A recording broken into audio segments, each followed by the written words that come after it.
Hey guys, welcome. My name is Kevin Nichols, and I'm going to be your student's forensic science teacher this year. Um, Unfortunately, I'm not going to be able to be there in person tonight with all of you. My wife, Mrs. Nichols, is actually giving birth to our son. So my hope is that by the time you guys are seeing this, he's already going to be here with us. So we're really excited about that. Um, but yeah, unfortunately, I'm not going to be able to be there tonight. So if you have any questions, please don't hesitate to reach out by email, or you can also give me a phone call. That'd be perfectly fine, and I can answer any questions that you might have that this presentation doesn't already address for you. So one of the goals for this here is for you guys to get to know me a little bit. So again, my name is Kevin Nichols, and this is my seventh year teaching overall, or seventh year teaching at Columbine, my 11th year teaching overall. I started off my journey with my bachelor's degree from Illinois State University with a degree in biological sciences and secondary education. And then I just recently got my master's in learning design and technology from CU Denver. So that's a little bit about me. Here is my contact information. This is all on the school website as well if you'd like to review that. Definitely email is the best way to get a hold of me. So the design philosophy behind this course is to really try and engage students in some of the practices that they would experience if they were to pursue a career in forensic science or criminology. So it's designed to be an introductory course, essentially giving them the foundation that they would need to be able to go off into any of the different disciplines within forensic science or criminology. Because for those of you that know, it is a very there's a lot of different directions that students could go into if they wanted to pursue a career down these paths. So that's kind of what we're trying to do. We're trying to get as many lab activities uh, and experiences integrated into students' class periods. So that's our main goal and philosophy for this class. So this is a snapshot of the topics for this year. We're actually just transitioning from a semester-long version of the class to a year-long version. So some of this might be a bit subject to change as we make some of those tweaks and changes, and also just hear feedback from students as well, the things that they might want to learn to kind of bolster some of the things that I already have planned. So we're starting the year right now. We were just talking about the impacts of human memory and how human memory is a common misconception in that we oftentimes have this clear picture in our minds of what we experienced in a crime scene or from our previous experiences, and in reality, oftentimes that clear picture in our mind isn't often accurate, and so it's very difficult to correctly or accurately identify a suspect, for example, from a crime scene. So it leads to a lot of wrongful convictions. So that's one of the common misconceptions that we tackle at first. We also address a lot of the common misconceptions that people get from watching TV shows and movies, and we talk about how forensic science is actually done. And then we'll talk about some of the people who've paved the way for modern crime scene investigation. We'll kind of look at how they've changed how we approach crime scene investigation in recent years. We'll also talk a little bit about interrogation, so how it is that we should have those conversations with witnesses, suspects, or victims to make sure that we're not contaminating their memories, and also to see if they're lying as well. Exploring the crime scene, that's kind of our backbone foundational unit where we're essentially learning all the nuts and bolts, the logistics of things we need to keep in mind when we walk into any crime scene. So then from there, we go and transition into biological evidence. So looking at blood spatter, how we can look at blood spatter to aid us in a reconstruction of what happened at that crime scene. DNA fingerprinting, looking at how we can use DNA to create DNA profiles. That's actually one of our big lab experiences throughout the year, is going to be running our own DNA profiles with real DNA using DNA gel electrophoresis. So that's one of our big labs that we'll do first semester. And then following that, we'll transition into looking at fingerprints.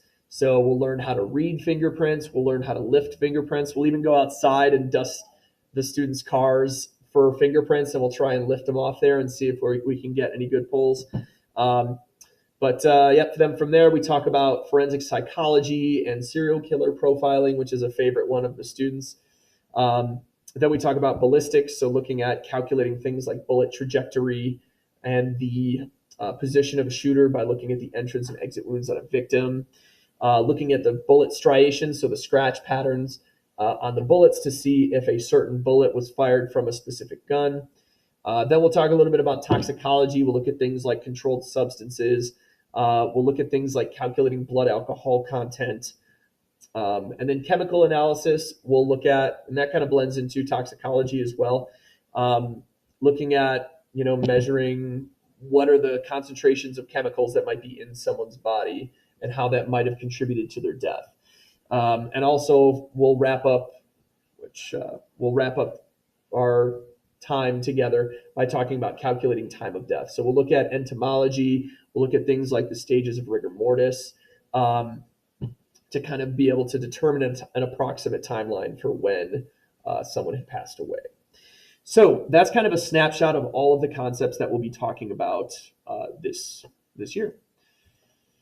And this is an overall grading breakdown of our course. It's leaning heavily towards assessments. About half of our grade is going to be from assessments.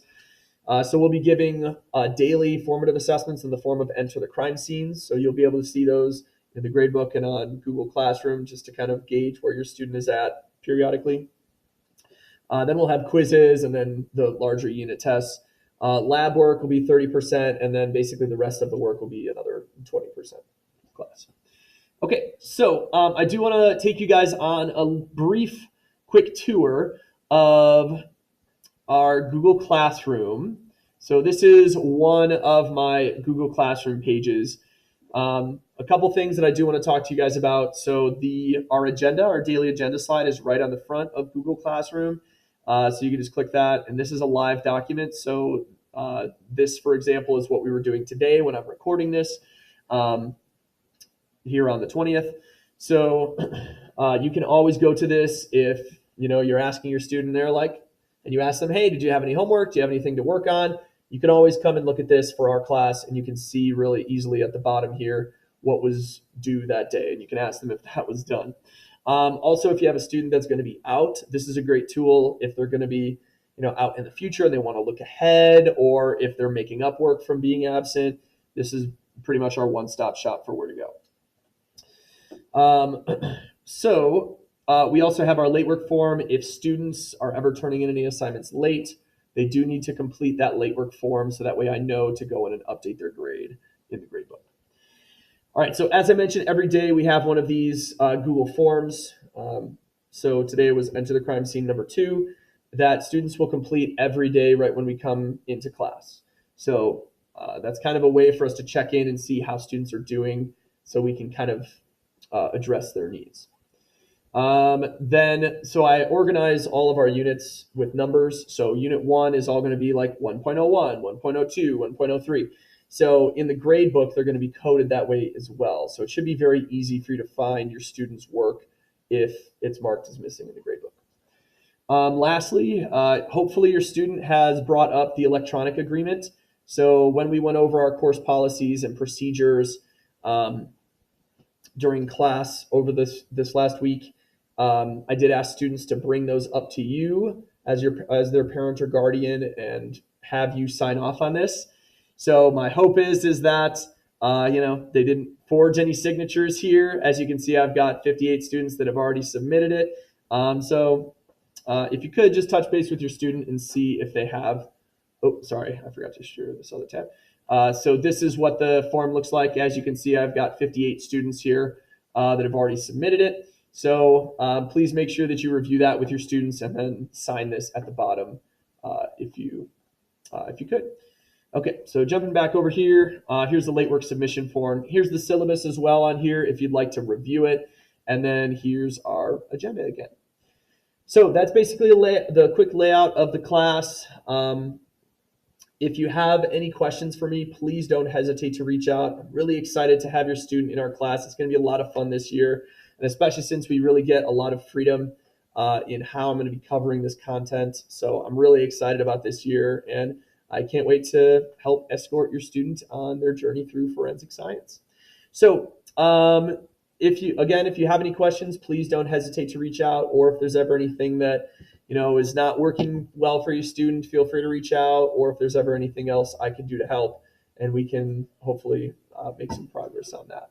So thank you so much for coming out tonight. Again, I apologize for not being there with you in person, but I hope that you have a fantastic evening. Thank you and take care.